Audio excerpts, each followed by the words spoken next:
Amém?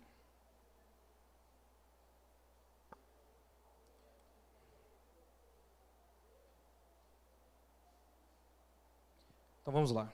Primeira carta de Paulo aos Coríntios, no capítulo 15, no versículo de número 54, que diz o seguinte: Quando, porém, o que é corruptível se revestir de incorruptibilidade, e o que é mortal de imortalidade, então se cumprirá a palavra que está escrita: a morte foi destruída pela vitória. Onde está, ó morte, a sua vitória? Onde está, ó morte, o seu aguilhão? O aguilhão da morte é o pecado. E a força do pecado é a lei. Mas graças a Deus, que nos dá a vitória por meio de nosso Senhor Jesus Cristo. Portanto, meus amados irmãos, mantenham-se firmes e que nada os abale.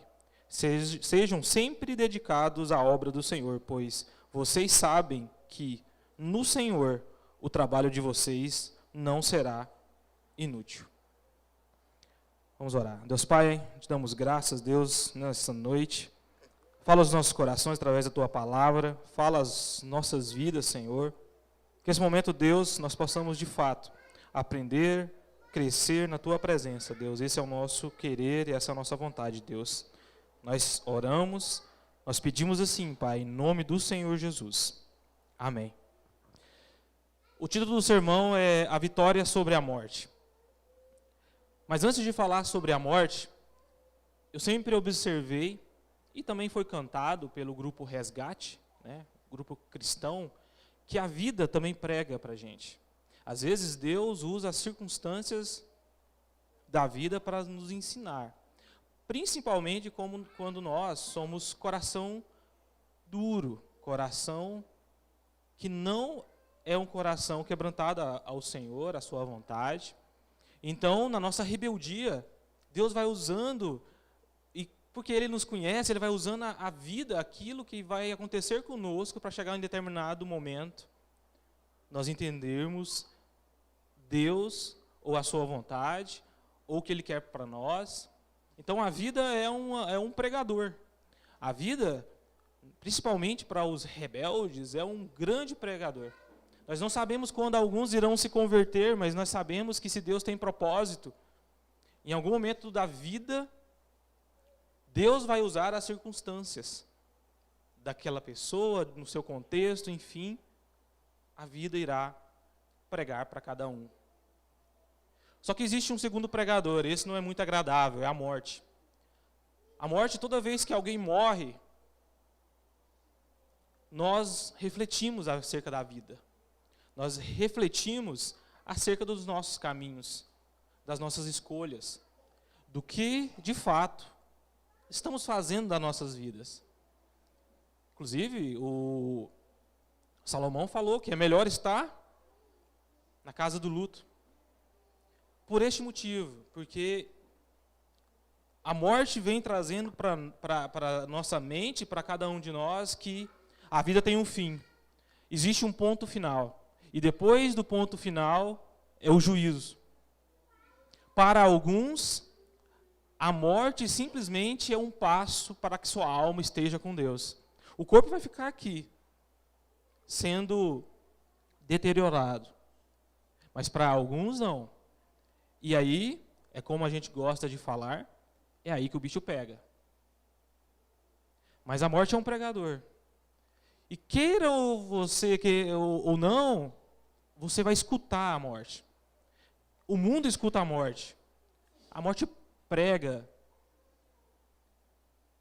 E poucos encontram o caminho. Como o pastor falou na abertura da escola bíblica hoje, Jesus está à porta, batendo. E quem tem a chave é você. Sou eu. E na escola bíblica ainda, na sala de adolescentes, nós fizemos um questionário. O quanto você ama a Deus?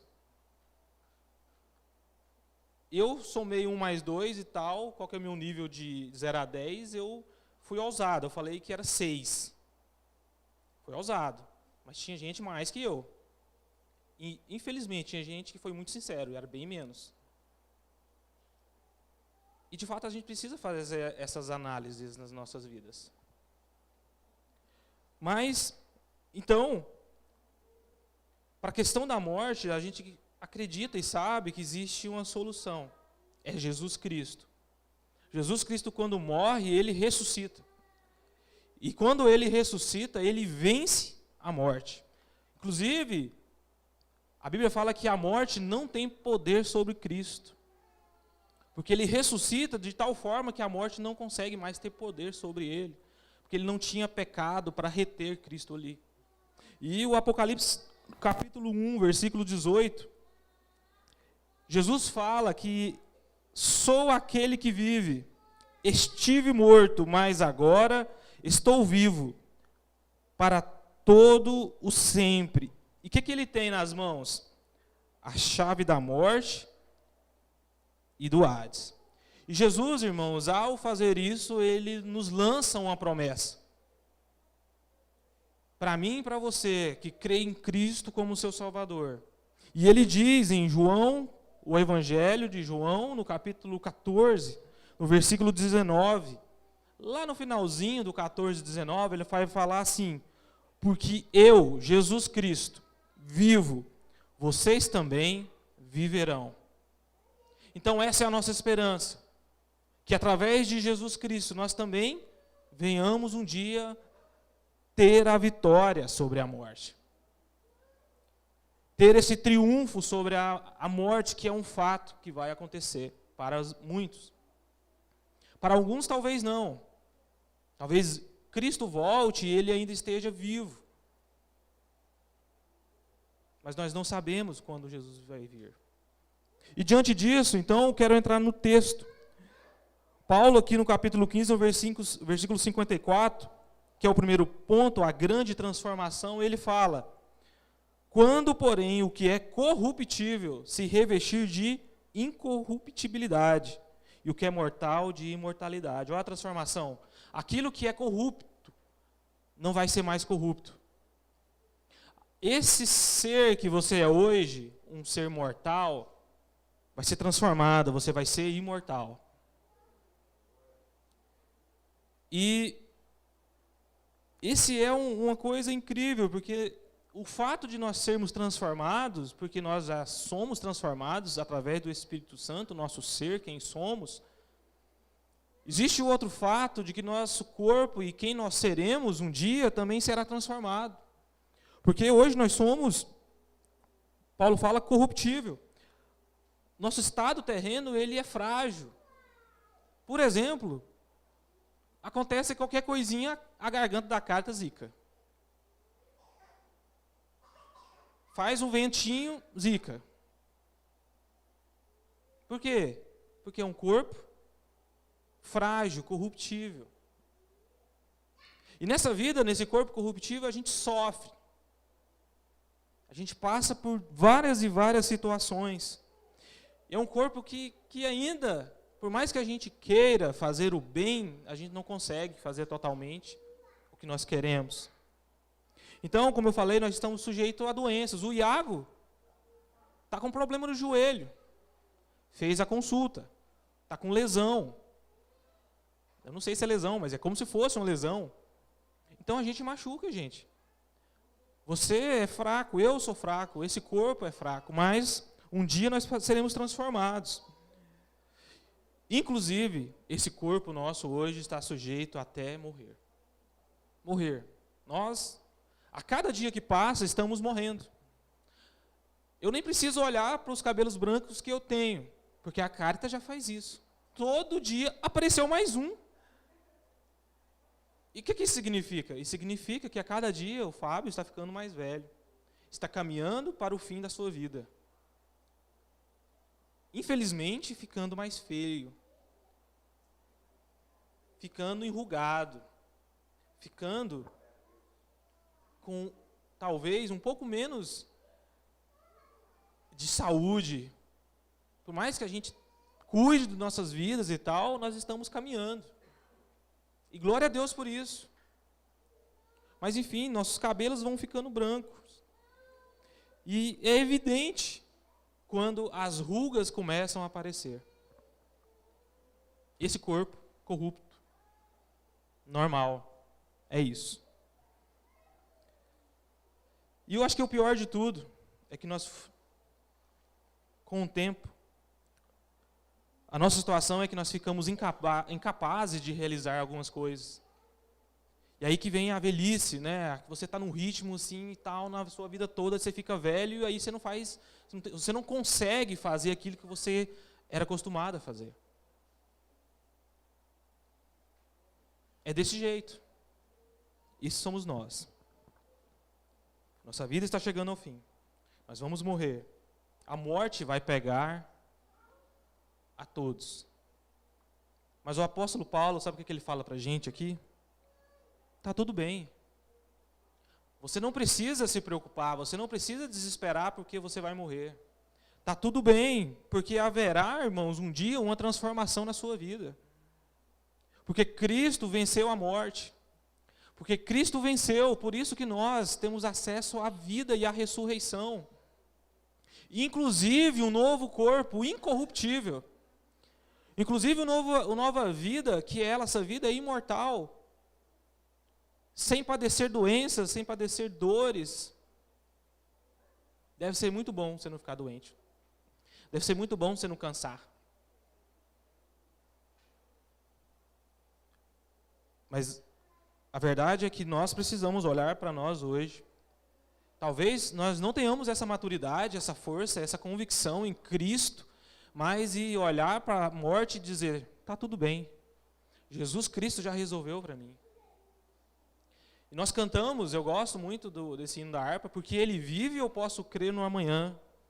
Por mais que eu morra hoje, o meu amanhã está garantido. Por mais que eu venha a perecer hoje devido às minhas doenças, às minhas falhas, enfim, um acidente, uma tragédia, amanhã está tudo bem. Não porque eu sou bom, não porque eu conquistei algo, mas Cristo garantiu isso para todos os seus filhos. Isso é muito importante. Continuando ainda no versículo 54, aqui tem duas palavras, 54, tem duas palavras importantes. A primeira é quando, e a segunda é então. Normalmente nós olhamos para a Bíblia e gostamos das palavras que são mais difíceis, por exemplo, corruptível, incorruptível. Nós olhamos para essas palavras imortal, vitória. Essas palavras são importantes, é claro, mas esses advérbios aqui, o quando ali, e o porém ali, o então, perdão, o quando e o então, para mim também são muito importantes, porque normalmente ele está acompanhando o verbo, alguma coisa que está acontecendo. Se a gente olhar para o texto, o quando aqui, quando, porém, o que é corruptível se revestir de incorruptibilidade. Aqui eu lembro de Jesus quando ele ressuscitou. Ele recebeu um novo corpo. E nesse novo corpo, Jesus fez o quê? Ele atravessou uma parede. Rapaz. Jesus atravessou uma parede. E provavelmente ele atravessou o túmulo dele. Eu não sei, a Bíblia não fala, mas se fala, eu não posso garantir para você. Mas é uma parede, eu garanto. Então, esse novo corpo que você vai receber, ele é diferente. Ele atravessa paredes, pelo menos isso a gente sabe. Você vai comer, Jesus comeu. Não sei se você vai sentir fome, mas Jesus comeu. Então, esse novo jeito de ser, esse novo jeito que você vai receber, esse quando aqui, é importante perceber que ele é um evento futuro. Quando o quê? Quando o que é corruptível ficar incorruptível, o que é mortal ficar imortal, quando que isso vai acontecer? Essa é uma pergunta interessante. Quando, Fábio? Aí a gente tem que voltar para o 51 para responder. Eis que eu lhes digo, um mistério. Nem todos dormiremos, mas todos seremos transformados. 52. Olha aqui o quando aqui, ó. Num piscar, num momento, num abrir e fechar de olhos, ao som da última trombeta. Sabe quando que o seu corpo será transformado? Quando a última trombeta tocar. Esse é o quando.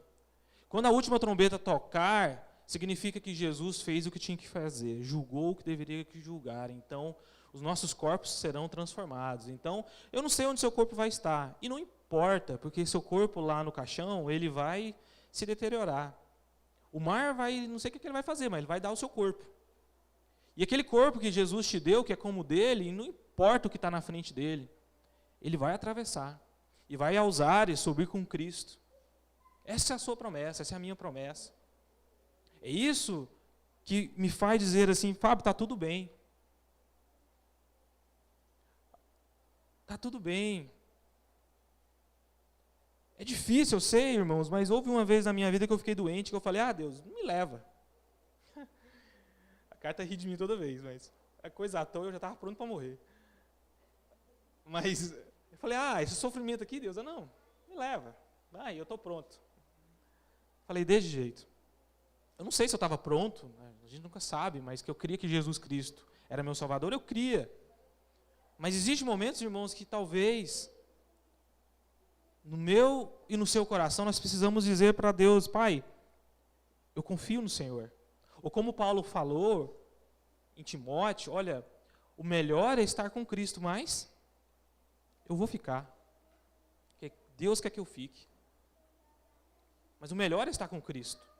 Muito melhor. Esse quando é um evento então futuro, que será no arrebatamento da igreja. O presente disso será no arrebatamento da igreja. Por enquanto é o futuro, a gente não sabe quando. O dia, a hora a gente não sabe, mas a gente sabe qual que é o evento. É a última trombeta. Mas quando isso acontecer, quando a última trombeta tocar, então poderemos dizer, aqui que o Paulo falou, então se cumprirá. Volta para o 54, Cristiano, por favor. Então se cumprirá a palavra que está escrita. Aí você vai poder dizer isso aqui, irmãos. Quando isso acontecer, você vai poder falar isso aqui, ó. A morte foi destruída pela vitória. Finalmente, a morte vai ser destruída na sua vida. A morte não terá mais poder sobre você, nem sobre mim. E aí, então, nós poderemos falar, olha, 55, onde está, ó morte, a sua vitória? Onde está, ó morte, o seu aguilhão? Isso é claro que não é agora. Mas onde está?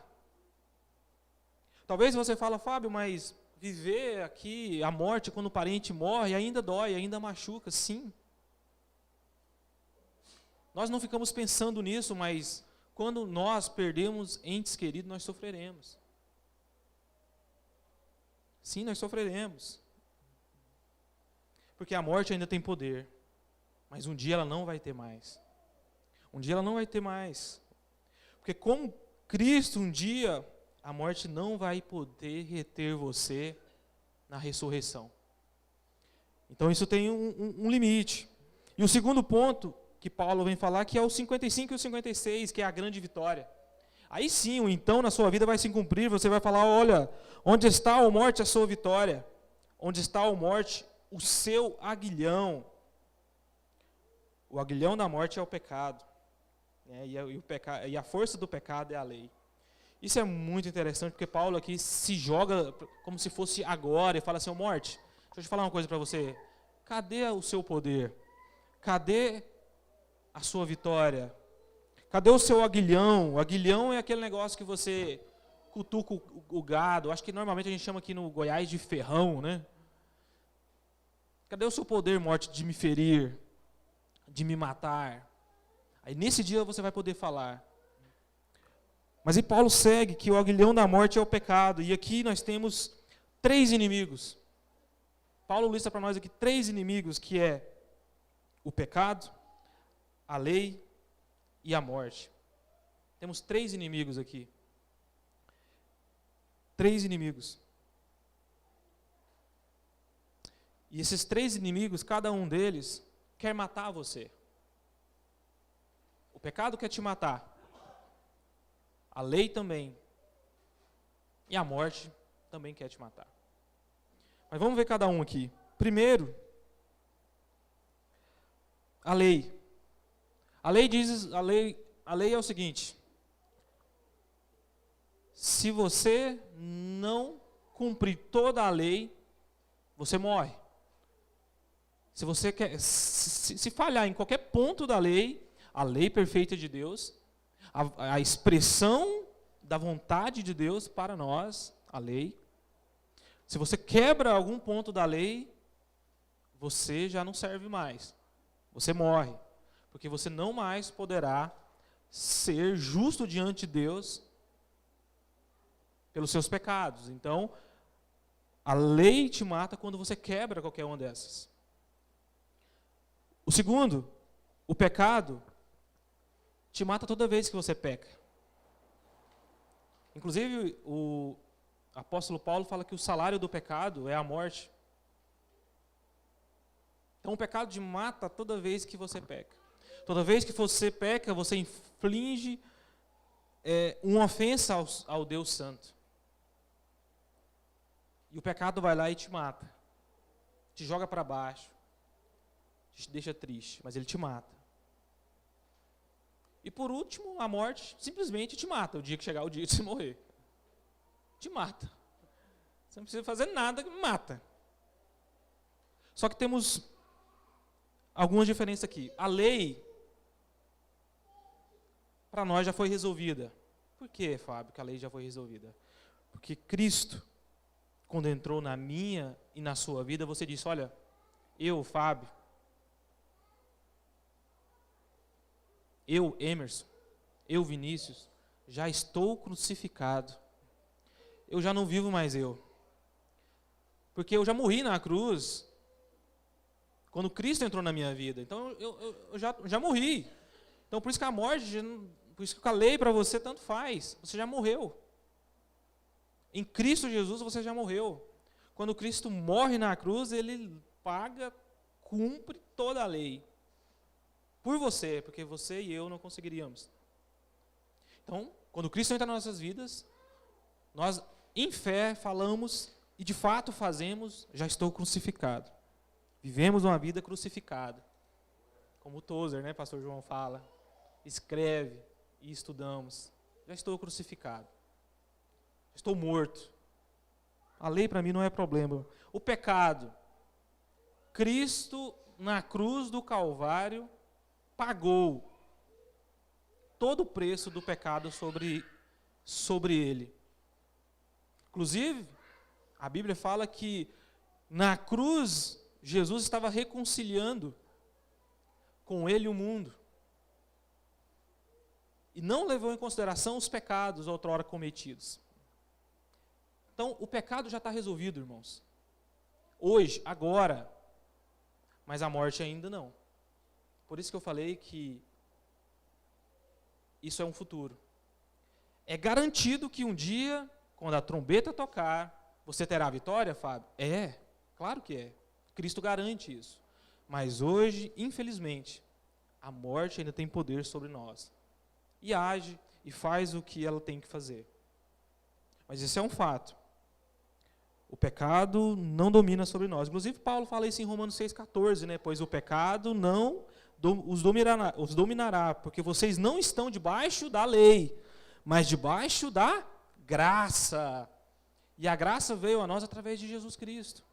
Cristo derramando o seu amor na cruz por nós e dando-nos o perdão, a reconciliação, toda a graça está sobre nós. Não estamos mais debaixo da lei, nem do pecado. Estamos vivendo a vida em Cristo Jesus. Em terceiro lugar, também não menos importante, o grande agradecimento aqui. O versículo 57, aí Paulo, depois de olhar para o futuro, triunfar sobre a morte. Paulo é um cara meio estranho, mas é compreensível. No 57 ele vem e agradece a Deus, dizendo assim, mas graças a Deus que nos dá a vitória por meio de nosso Senhor Jesus Cristo. Irmãos, é agora que nós começamos a glorificar a Deus, porque Ele nos deu a vitória sobre a morte e tantas outras vitórias.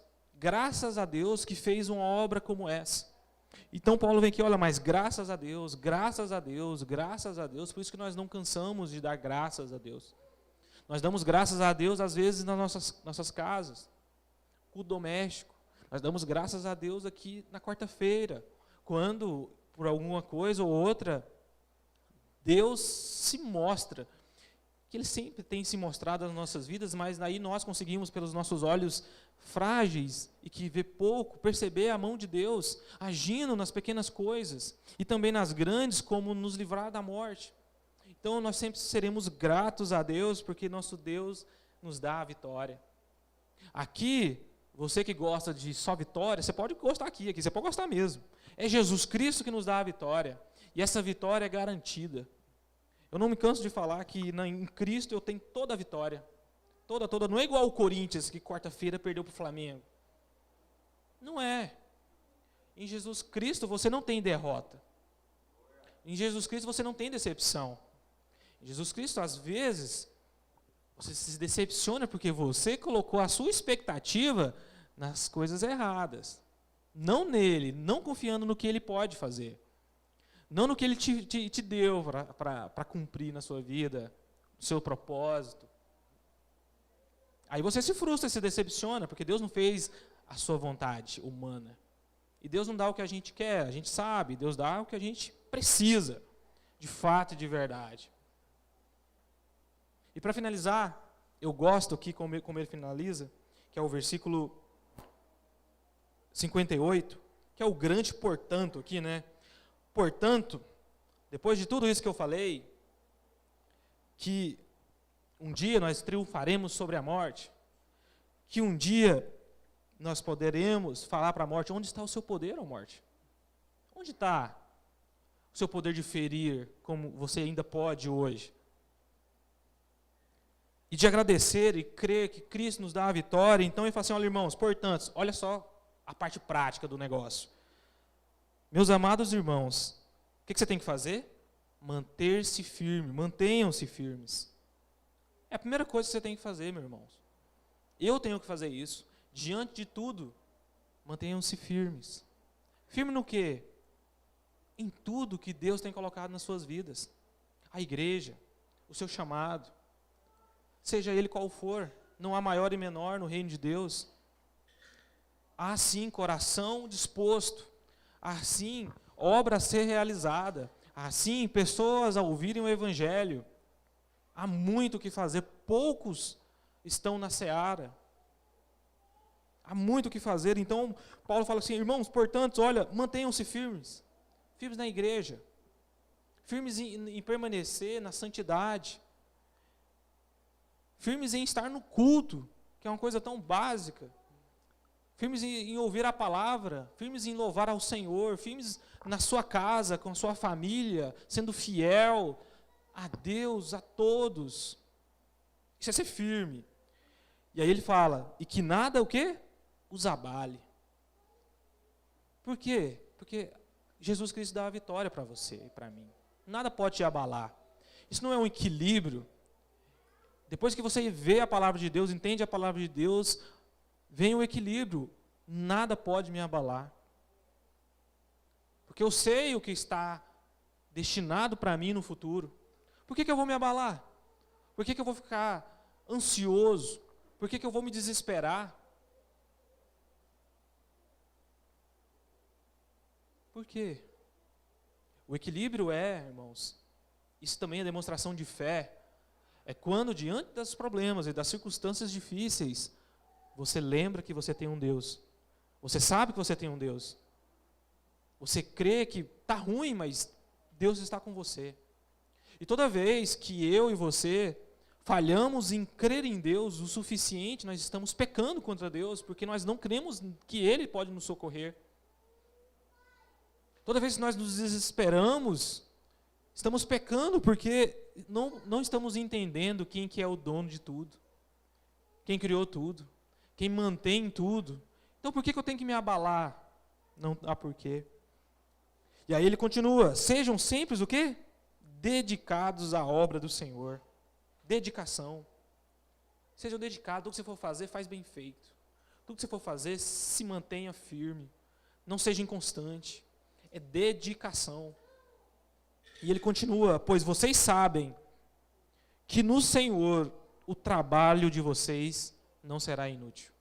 Então nada, irmãos. A gente gosta muito de usar esse versículo aqui, ó, irmão, o trabalho seu não é inútil no Senhor. Mas de fato não é. Mas é diante desse prisma, dessa perspectiva, de que aquele que nos promete e garante a nós a vitória, e por isso nós podemos trabalhar sossegados aqui na obra do Senhor, servir ao nosso Deus, porque você sabe que o seu trabalho do Senhor não é inútil. Não vai chegar um dia e você vai falar assim para Deus, Deus, mas eu te servi lá na igreja e não sei o quê, fiz isso aqui, aquilo lá, e agora? O Senhor não realizou meu sonho? Não. Não. Por quê? Porque você sabe que o Deus que dá a vitória, Ele cuida de você, Ele cuida de todos os planos, até mesmo do seu filho, da sua mãe. De todos. Deus, mas meu filho morreu. Sim. Deus está cuidando de tudo, irmãos, e às vezes nós precisamos, pela fé, crer que tudo está na vontade dEle, nas mãos dEle. Por isso que nós permanecemos dedicados, constantes, porque nós sabemos que no Senhor nada é inútil. Nada é de qualquer forma. Tudo é útil. Tudo que eu faço, eu creio que é útil a Deus. E creio também que cada vez que você vem aqui no culto, e louva ao Senhor, e presta o seu dom a Deus, é útil para mim edificar os irmãos que estão aqui. Quando você não está aqui, eu que sofro. Eu estou perdendo, porque a igreja é um corpo vivo. Eu preciso, irmãos, de vocês. Cada um. Não é aquele precisar de que tipo, eu não vou seguir a minha caminhada cristã se o Onan não vir para a igreja. Não é isso, mas eu creio que o dom de cada um aqui edifica a igreja. O corpo precisa estar saudável. Se a unha dói, quem já tem problema na unha? Mulher normalmente tem mais, né? Mas quem tem problema no pé sabe que atrapalha muita coisa. Óbvio que o corpo continua, a obra continua, mas nós sabemos, eu creio, que Cristo é a cabeça e nós somos o corpo. E por isso, o nosso trabalho no Senhor nunca será inútil, independente de qual seja, irmãos. Amém? Então vamos orar para nós finalizarmos o culto. Deus Pai, Senhor, em nome de Jesus, te damos graças, Pai, e cremos, Senhor, nessa vitória que o Senhor nos dá. A vitória sobre a morte. A vitória, Deus, quando a trombeta tocar. Nós poderemos, Deus, clamar e gritar, como Paulo falou, onde está a tua vitória, morte, o teu aguilhão? Nós ressuscitaremos, Senhor, porque o Senhor um dia ressuscitou e prometeu que nós também ressuscitaríamos, estaríamos com o Senhor para sempre, num novo corpo, um corpo diferente desse, imortal, incorruptível, um corpo como o seu, Senhor Jesus. Obrigado, Pai, por essa graça. Nós te damos graças, Senhor, porque a vitória é garantida e sabemos que é o Senhor que cuida de nós. Abençoa cada um nessa noite, Pai, eu peço ao Senhor. Leve cada um, Senhor, nas tuas mãos durante essa semana. Cuida, Pai, dê paz, dê Deus entendimento. Em nome do Senhor Jesus. Amém. Com a oração silenciosa estamos encerrados. Que Deus nos abençoe.